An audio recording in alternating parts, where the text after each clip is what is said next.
Resulta fascinante imaginar a un protagonista que desobedece absolutamente todas las reglas. Que comete el mismo error 2 veces seguidas, además. Exacto, o sea, un personaje que es arrastrado por la historia literalmente, sin tomar decisiones reales y que de alguna manera logra que el público lo ame. Y que sufra con cada uno de sus tropiezos. Tal cual. Digo, suena a una receta para el absoluto desastre narrativo, ¿no? Cualquier manual moderno de guión rechazaría algo así en la primera página. Lo tirarían a la basura, sí. Sin embargo, este es exactamente el secreto de uno de los cuentos más antiguos y perdurables de la historia de la literatura. Bienvenidos a esta inmersión profunda. Soy Mara Incógnita. Y yo soy Héctor Teoría. Hoy nuestro análisis hace una visita especial al subcanal La Biblioteca de las Ideas. Que es un espacio increíble. Sí, un espacio dedicado a diseccionar estas historias clásicas de la literatura, para entender sus engranajes más ocultos. Porque, digamos, a la mente humana le encanta clasificar las narrativas como si fueran matemáticas puras. Ajá, planteamiento, nudo, desenlace. Exacto. Pero cuando hay una inversión en las aguas de los relatos tradicionales, pues esa máquina de precisión abandona las líneas rectas. Y se vuelve gloriosamente turbia. La misión de este análisis de hoy es tomar una historia sumamente tradicional y extraer lecciones invaluables de escritura. Ese es el objetivo. Responder a preguntas fundamentales que cualquier creador se plantea frente a la página en blanco, como por ejemplo, ¿cómo se construye la tensión sin aburrir a la audiencia? O cómo se manejan las expectativas de quien lee o de quien escucha para que no abandone el relato a la mitad. Totalmente. Para desentrañar estos misterios, el material de origen hoy es el cuento clásico El pájaro de oro. Y hay que decir que el detonante de esta historia es, bueno, una clase magistral de exposición rápida. Sí, no hay nada de relleno. Todo comienza con un rey, un parque muy hermoso y un árbol de manzanas de oro. Y cada noche, pues desaparece una manzana. O sea, un robo directo al rey. Y ante esto, el rey envía a sus 2 hijos mayores a montar guardia.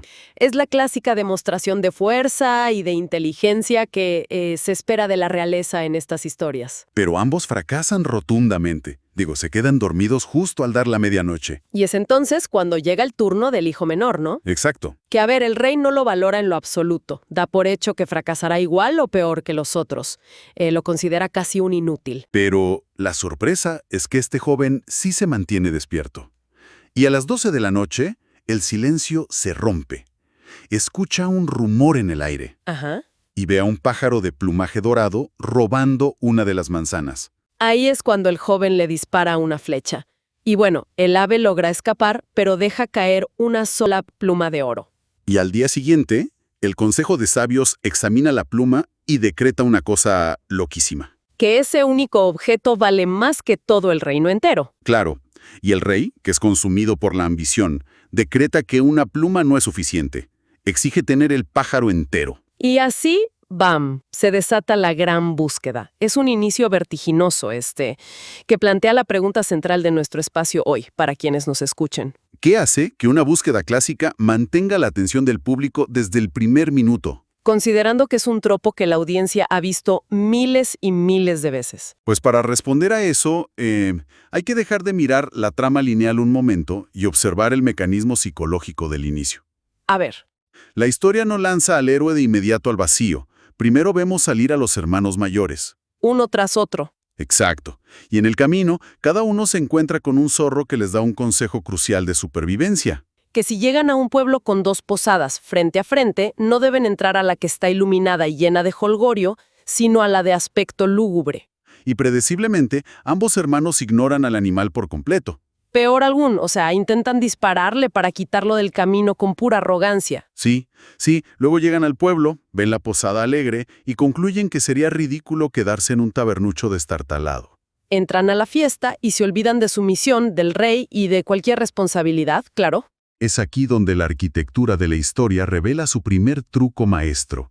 La narrativa clásica utiliza constantemente lo que conocemos como la regla de 3. Ajá. Pero no es una simple repetición para alargar el texto, ¿no? No es relleno. Es la calibración de la expectativa de la audiencia. Los 2 primeros intentos fallidos establecen una norma indispensable. Le dicen al público exactamente cuán arrogante es el ser humano promedio, digamos. ¿Y cuán fácil es perder el rumbo? Por eso, cuando llegue el turno del hermano menor, su éxito inicial no radica en tener fuerza militar o astucia sobrehumana. Radica única y exclusivamente en su compasión. Exacto. Él perdona la vida al zorro y a cambio de esa piedad, pues sigue su consejo de entrar a la posada humilde. Ahí está. La compasión es su virtud fundacional. Pero a ver, detengámonos a analizar fríamente la estructura a partir de este punto exacto. Porque a mí me hace mucho ruido algo. Sí, el muchacho fue compasivo, pero justo después de esa decisión de entrar a la posada fea, el zorro le dice que se suba a su rabo. Literalmente lo arrastra. Lo arrastra a campo traviesa a una velocidad donde los cabellos silbaban al viento, dice la historia. Y a partir de ahí, el joven no toma una sola decisión estratégica para avanzar físicamente en el mundo. ¿Y si el héroe es el verdadero problema?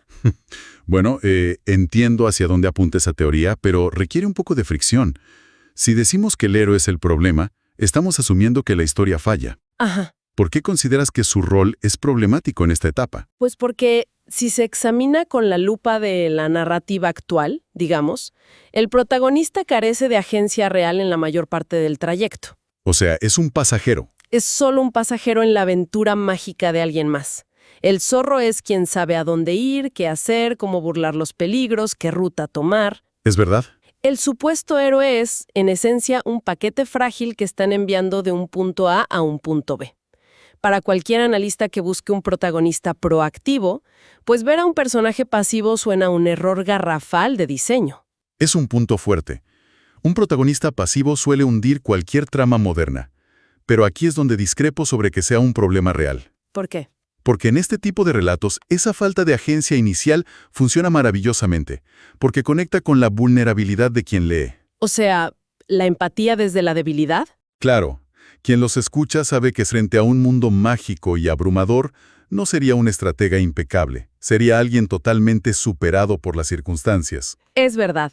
Para la audiencia resulta hipnótico seguir a un protagonista que, a pesar de ser el portador de la virtud inicial, es profundamente falible. No es un guerrero perfecto. Es alguien que, en cuanto lo bajan del rabo del zorro, va a cometer errores catastróficos. Y esos errores son el verdadero combustible de la tensión narrativa. Lo cual, de hecho, enlaza perfectamente con una de las genialidades más grandes de este cuento en cuanto al diseño de las consecuencias. El momento en que la historia deja de ser un simple viaje de punto A a punto B. Y se convierte en un debate entre la estética y la supervivencia, la clásica trampa de las instrucciones hiperespecíficas. Exactamente.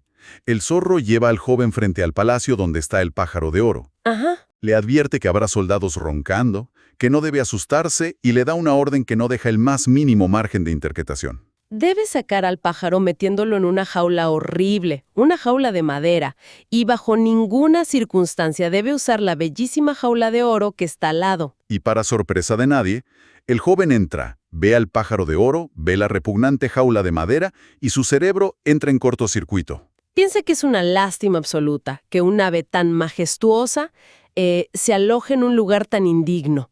Su sentido de la proporción estética lo traiciona. Así que cambia el pájaro a la jaula de oro. E inmediatamente el ave lanza un grito agudo, los guardias se despiertan y el protagonista es condenado a muerte. Solo se salva prometiendo traer el caballo de oro, que es la siguiente locura. Pero lo fascinante aquí es que el autor no se detiene ahí. Obliga al protagonista a tropezar con la misma piedra. Sí, cuando el zorro lo lleva ante el caballo de oro, recibe una instrucción idéntica, calcada. Le dicen que le ponga al caballo una silla mala, de cuero y madera, Sí. y que jamás, por ningún motivo, toque la deslumbrante silla de oro. Y de nuevo, el muchacho sucumbe. Piensa que es una vergüenza no ponerle a semejante animal la silla que le corresponde por derecho visual. El caballo relincha, despierta a todos y otra vez a la celda de los condenados. Eso no es casualidad. Hay un patrón meticulosamente diseñado ahí. El creador de esta historia está utilizando la estética, representada materialmente por el oro, como una trampa narrativa sublime. Totalmente. El verdadero peligro de esta misión nunca son los ejércitos ni los soldados tendidos en el suelo roncando con las espadas en la mano. No. El monstruo a vencer no tiene garras, es la vanidad humana, es el sentido de lo que consideramos apropiado, digamos. Qué interesante. La tentación en este cuento no es el mal absoluto o la corrupción del alma. La tentación es la belleza superficial y la simetría visual. Y esa es una herramienta brillante que cualquier persona que escriba historias debería anotar en piedra, en serio. Hay que observar este mecanismo de tortura psicológica que se le aplica a la audiencia. Las reglas claras. Exacto. Se dan las reglas extremadamente claras. Se hace saber exactamente cuáles serán las nefastas consecuencias de romper esas reglas. Y luego se obliga a quien lee a mirar con impotencia cómo el protagonista toma la peor decisión posible. Sí, pero lo hace basándose en un defecto de carácter que es, hasta cierto punto, comprensible para cualquiera. Es comprensible porque desde la perspectiva del protagonista, él está realizando un acto de justicia poética, digamos. Claro. Intenta honrar la belleza del pájaro y la majestuosidad del caballo.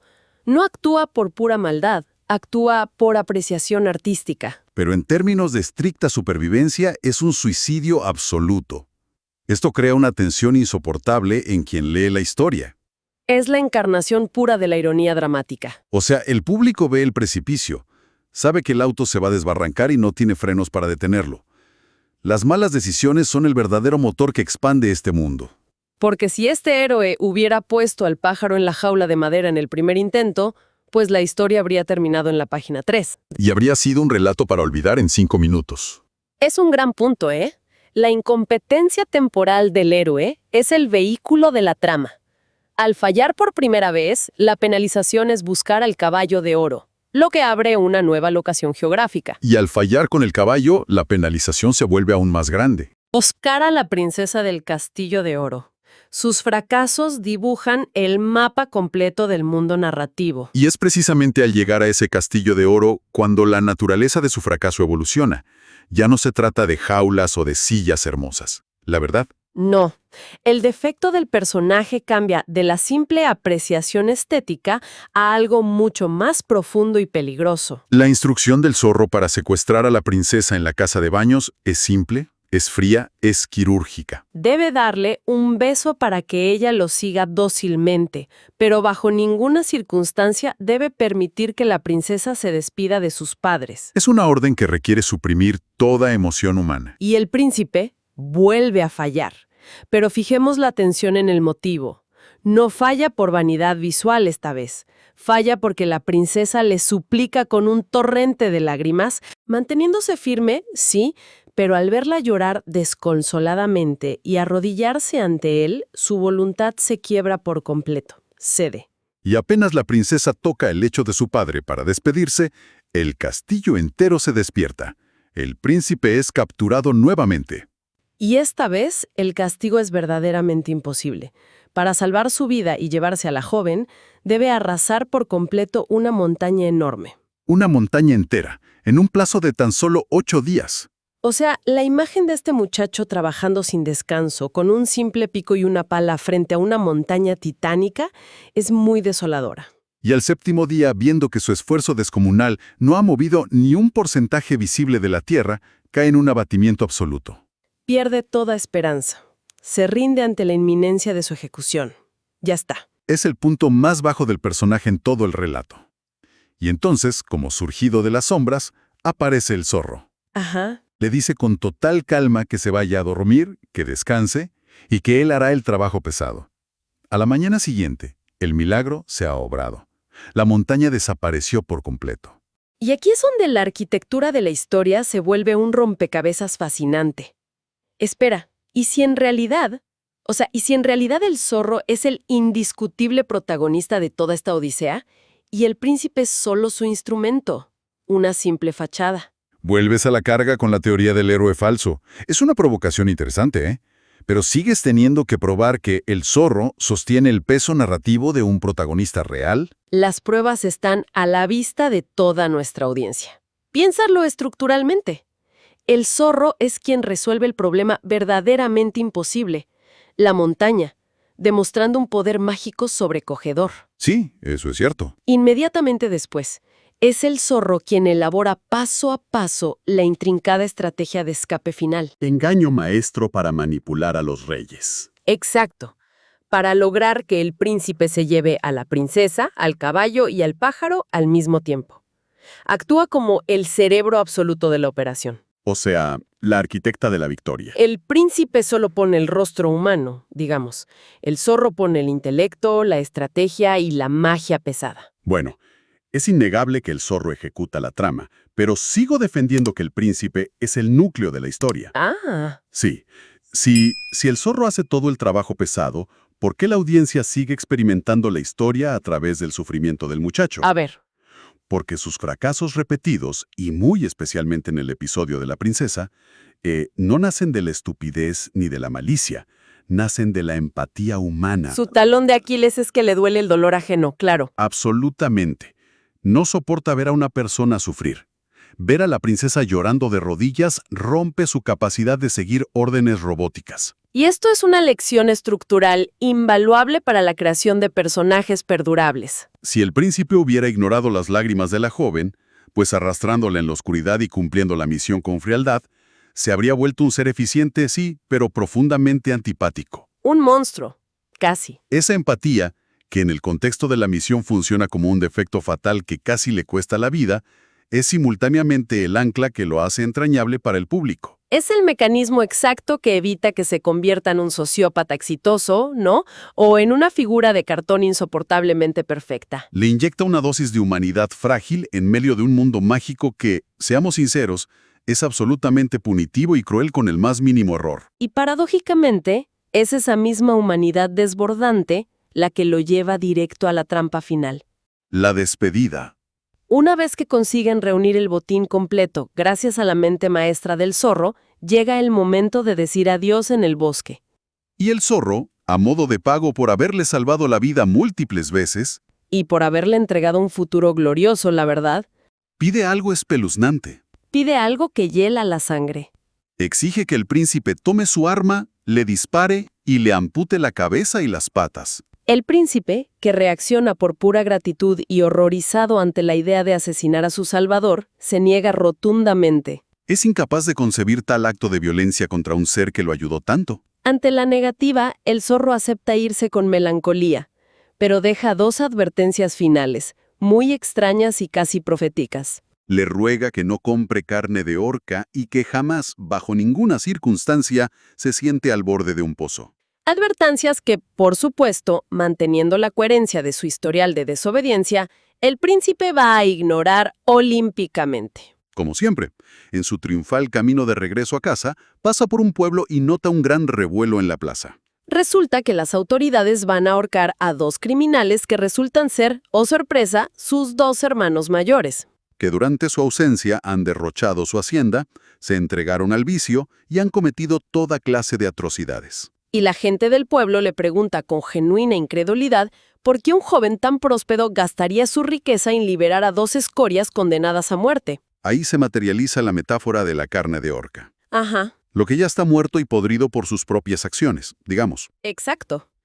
Pero él, cegado nuevamente por esa empatía que no conoce límites ni justicia proporcional, no atiende a razones. Paga el rescate y los libera sin pensar. Luego continúan el viaje juntos y llegan al bosque donde la temperatura es fresca, todo es agradable. Los hermanos mayores, con falsa amabilidad, le sugieren detenerse a descansar junto a un pozo. Y el hermano menor, anestesiado por la charla y olvidando la segunda advertencia, se sienta descuidadamente al borde. En ese instante, ¡bam!, la traición se consuma. Sus hermanos lo empujan violentamente al fondo oscuro del pozo. Le roban los trofeos mágicos. Le roban a la princesa y cabalgan de vuelta al reino atribuyéndose el éxito de toda la odisea. Es una traición devastadora que cristaliza el mayor problema de este héroe. Totalmente. Muestra claramente que la bondad desmedida del protagonista, esa empatía sin filtro que lo hacía tan entrañable, pues es también su mayor ceguera. Salvar a sus hermanos no fue un acto de nobleza superior. Fue comprar su propia ruina. Fue vanidad moral pura. Pero por suerte, el pozo estaba seco. Y el zorro, incansable en su rol de protector, regresa al fondo del pozo para sacarlo una vez más, tirando de su rabo, no sin antes reprenderlo severamente por su infinita necedad. Lo rescata de una muerte segura, le advierte que sus hermanos han posicionado guardias por todo el territorio con la orden de asesinarlo. Y le indica que la única forma de sobrevivir es regresar a su propio castillo, despojado de toda gloria, disfrazado con harapos de pordiosero. Y aquí hay que prestar muchísima atención al detalle narrativo de la resolución, que es sumamente poético para la audiencia que analiza textos. Es precioso, sí. Cuando él entra al castillo disfrazado sin necesidad de pronunciar una sola palabra, para defenderse, la magia del mundo reconoce la verdad. El pájaro, que no había emitido ningún sonido, empieza a cantar. El caballo empieza a comer. Y las lágrimas eternas de la princesa finalmente se secan. La farsa se derrumba por completo, los hermanos son ajusticiados por sus crímenes y él recupera el lugar que le corresponde. Todo parece perfectamente resuelto, ¿no? Cualquier relato estándar pondría el punto final en esta misma escena. Pero las grandes narrativas no se conforman con finales estándar, porque falta saldar la deuda más oscura de todas. Falta pagar el verdadero precio de la magia. Y la historia nos recuerda que ese precio es genuinamente grotesco. Mucho tiempo después de su coronación, el joven rey vuelve a pasear por el bosque. Encuentra nuevamente al zorro. Y él le suplica por última vez que tenga piedad, que termine con su desgracia insoportable. Le exige que lo mate y lo mutile. Y esta vez, marcando el fin de su arco de desarrollo, el protagonista lo hace. Accede a ejercer una violencia brutal. Levanta el arma, le vuela la cabeza y le corta las patas. Y en ese preciso instante de sangre, la ilusión se rompe. El zorro se transforma instantáneamente en un apuesto joven que resulta ser el hermano perdido de la bella princesa, libre por fin de un antiguo y oscuro hechizo. Es una resolución magistral porque subvierte por completo la noción moderna y tan esterilizada del final feliz inmaculado que tenemos hoy. Exige una brutalidad tremenda por parte de un héroe que, durante toda la historia, había sido un dechado absoluto de compasión pacifista. Es un giro violento que choca sensibilidades actuales, sin duda alguna. Pero requiere ser contextualizado para entender su función mecánica profunda en la literatura. La violencia en este tipo de narrativas clásicas rara vez es gratuita. No es un mero adorno. Suele representar un rito de paso ineludible o un acto de liberación profunda. Para quien crea historias, este momento final enseña una lección de un peso enorme.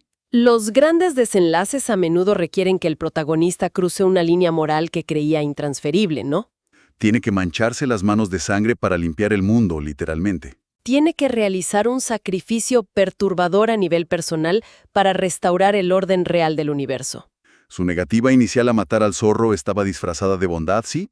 Pero en realidad era una bondad ignorante e egoísta, que solo prolongaba el inmenso sufrimiento de un ser hechizado. Al final, el personaje aprende, a la fuerza, que la verdadera compasión a veces exige acciones terribles y muy dolorosas. Es la maduración definitiva del personaje. Pasa de ser un niño pasivo que perdona la vida indiscriminadamente a los asesinos de sus propios hermanos, a convertirse en un rey. Un rey que comprende cuándo empuñar el arma es el único camino para cortar el mal de raíz. Y esto nos deja con un panorama inmensamente rico sobre cómo se tejen verdaderamente las historias, que logran sobrevivir al paso de los siglos. Nos obliga a abandonar las fórmulas simples y mirar, pues, las grietas en el muro de la estructura. Totalmente de acuerdo. Y para ir cerrando este análisis, creo que es necesario plantar una última semilla de duda. Un pensamiento provocador para todas esas mentes que nos acompañan y que construyen mundos todos los días. A ver. Si este héroe, que comenzó su viaje siendo incapaz de soportar el llanto de una princesa o de matar a un animal, tuvo que aprender a ejecutar a sus hermanos y a mutilar a su mentor para asegurar la paz del reino. La pregunta inevitable es, ¿qué tipo de rey se sentará en el trono mañana por la mañana? Es una pregunta escalofriante y brillante al mismo tiempo. Porque plantea la posibilidad de que la verdadera lección de esta odisea no sea sobre cómo obtener un reino de oro, Sino sobre el peaje emocional que cobra el poder. ha sido la magia del bosque en la que ha corrompido irremediablemente su inocencia original. ¿O es que gobernar un mundo complejo requiere enterrar la compasión pura en el fondo de un pozo seco? Es una incógnita que cambia por completo el sabor del supuesto final feliz. Y, bueno, como resumen rápido del aprendizaje que podemos llevarnos de este recorrido por el pájaro de oro, hay que recordar esto. A ver.